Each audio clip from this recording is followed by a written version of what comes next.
feel like doing an explosive DJ intro, but it kind of deserves one because this beer came from a very gracious, generous gentleman, Joe. Basically, you just said help. Well, I just said, hey, how can I get this? And he's like, well, let me help you. Well, this is from Joe's Arcade, it's technically Joe's or Joe's Arcade Reviews. And I guess he started watching our channel many moons ago. That poor guy. Before he started getting into reviewing. But he sent a can to DJ as well.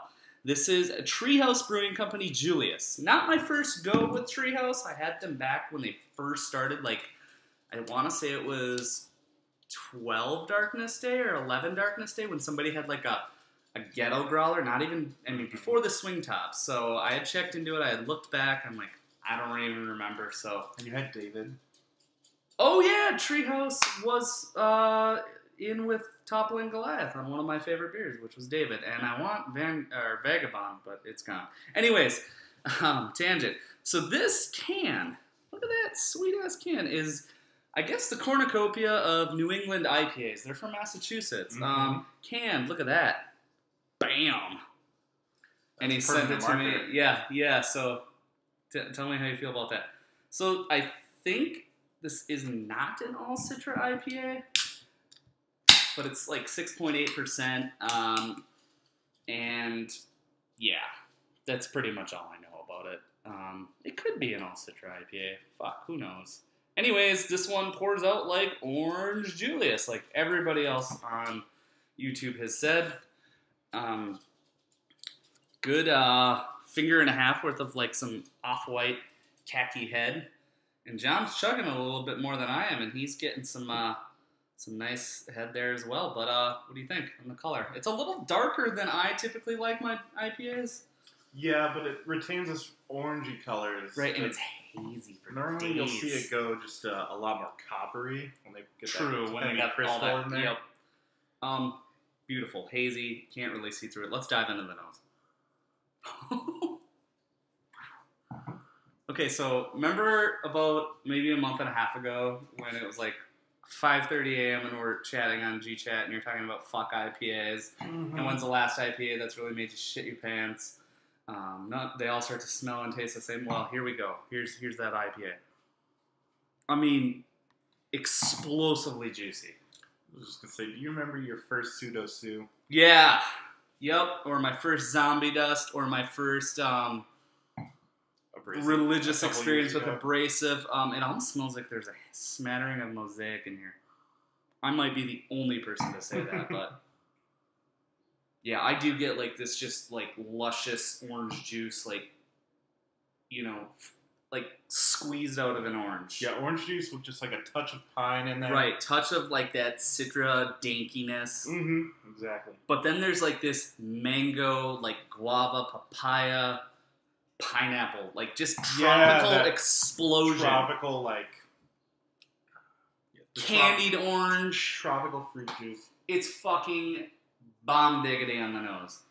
And this is all hops. This isn't any blood orange infused pale ale from No Lagunitas. adjunct weirdness in there. I could smell this for days. It's pretty good. Well, if the My smell, house could smell like this. Yeah. I could make deodorants or colognes or body washes that smell like this. Shampoos. Okay, I gotta try it. I am salivating. Literally, it might be that temptation, but.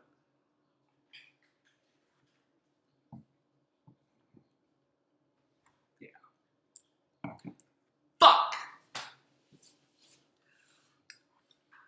This is really smooth. Mm-hmm. And it's not, despite what the nose dictates, it's not crazy a juice hop bomb. forward. It's not a juice bomb. It's not a bitter bomb. This is a really well Balanced. There's a lot of like really clean, crisp, like semi-sweet malt. It's definitely a yeast-driven, you know, pulls the hops. It's not just malt. It's got like this really unique character. It's not really it doesn't even remind me of like Heady Topper or anything like that.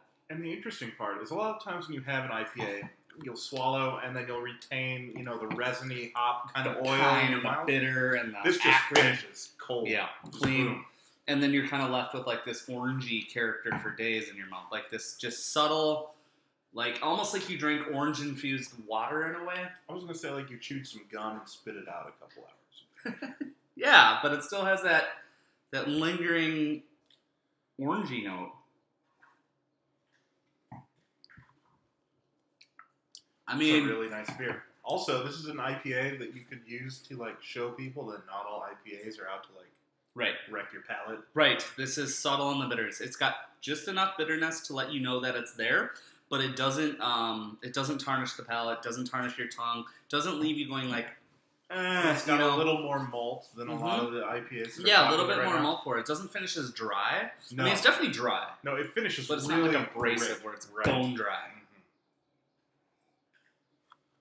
And I'll tell you what, first sip, I had just a twinge of Fusel, like, straight alcohol that I picked up, but now I don't pick it up at all. I think I'm acclimated to the hops now, but, wow, this is really beautiful. Mm. This is a really good showcase of the... Showcase. All of those. Yeah. Of the interaction of really just the four ingredients in beer. Right. No adjunct needed here. And this is how you get them all to mesh. God damn. Well. So this pisses me off, actually. Because now I want way more Treehouse. Like, tons.